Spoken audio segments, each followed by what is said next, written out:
This is a complaint that I made to Television New Zealand on the 16th of April 2010. Dear TVNZ, Tuvalu is a small Pacific nation which has been the poster child of catastrophic human-induced climate change, causing significantly increased sea level rise, thereby allegedly drowning vulnerable coastal island communities. On the 11th of April 2010, TVNZ screened an episode of Tagata Pasifika. Apart from a short segment in the middle on better economic opportunities abroad, the rest of the program consisted of the following one-sided narrative. 1. That Tuvalu is experiencing abnormal rises in sea level which are endangering its livelihood. 2.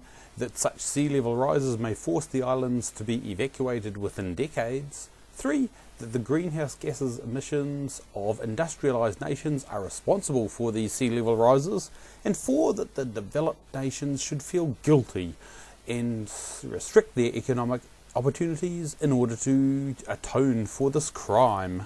The Broadcasting Act of 1989 states that for free-to-air television, standards must be consistent with, quote, the principle that when controversial issues of public importance are discussed, reasonable efforts are made or reasonable opportunities are given to present significant points of view, either in the same program or in other programs within the period of current interest.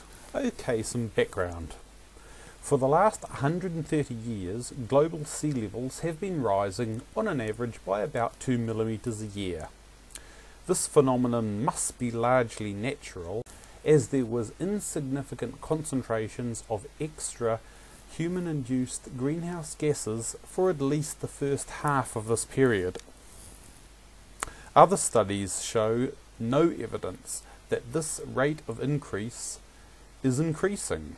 Nonetheless, Tagata Pasifika uses the following standard propaganda tactics. Propaganda tactic number 1, repetition.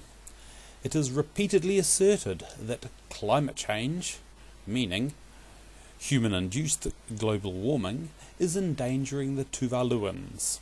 Narrator Marama Papau instructs us that Tuvaluans are already seeing the effects of climate change, with crops affected by rising seawater, coastal erosion and the king tide. Many Tuvaluans feel it's a race against time with climate change, putting Tuvalu amongst the First Nations to experience the effects of climate change. The fourth smallest, and it's one of the most vulnerable to climate change, sitting at just a few metres above sea level. It's a future that seems pretty bleak. Propaganda tactic number 2 is accusation. Former Tuvaluan United Nations ambassador Inene Sopoaga is interviewed and declares, the reality, of course, is worse than that. Inene has been a former ambassador for Tuvalu to the United Nations. He believes the international projections are compromised by governments and big business.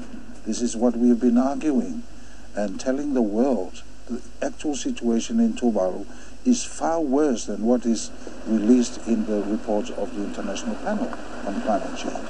And we have to do something quicker. Time is running out.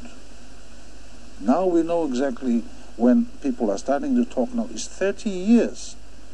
No longer 50 years. It's 30 years. Unfortunately, there's been no actions to stop this. And there are costs involved. But these additional costs have to be borne by those responsible who caused the problem in the first place. I feel offended. Benayeli is a businesswoman herself, but feels big corporations are putting greed ahead of communities like Tuvalu. I'm sure this is why people overseas are, using more gases in this world to produce all this rubbish.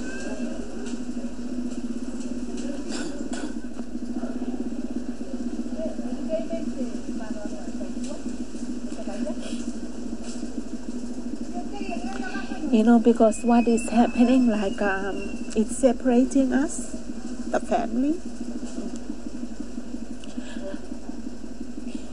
As a mother, I want to be together with my children. But what is happening, like it's forcing us to be separated. So now, like my daughter is in Fiji, and one of my daughter is in New Zealand. So I have tried my best for all of us to be together. But now, because of this, we're trying options. So we have a place to move to when things comes to the worst. Propaganda tactic number 3 is belittling of skepticism. Apart from the 8 vague words at the end of the following quote, Tuvalu's meteorologists have been recording sea levels for the last 16 years, and they say it's rising at 5 millimetres a year. Latest international reports say it's less than that. the only acknowledgement that there is an alternative viewpoint is to imply that it is confined to the simple and pious. However, these are clearly thrown in as the merest nod to balance and in no way make up for the thoroughly biased, misleading and emotive recurring message. The significant point of view that was not presented was that flooding events experienced by Tuvalu are adequately explained by natural processes. It would be surprising if a porous coral atoll that is tectonically sinking did not experience increased seawater ingress. Instead, Tagata Pasifika chooses to present unfounded speculation and anecdote as fact. This is particularly unfortunate in light of recent revelations that high-profile catastrophist IPCC conclusions were based on speculation and anecdote. The order of magnitude increase in rate of sea level rise required to make Tuvalu uninhabitable within decades is manifestly not occurring. And with that, I eagerly awaited TVNZ's response.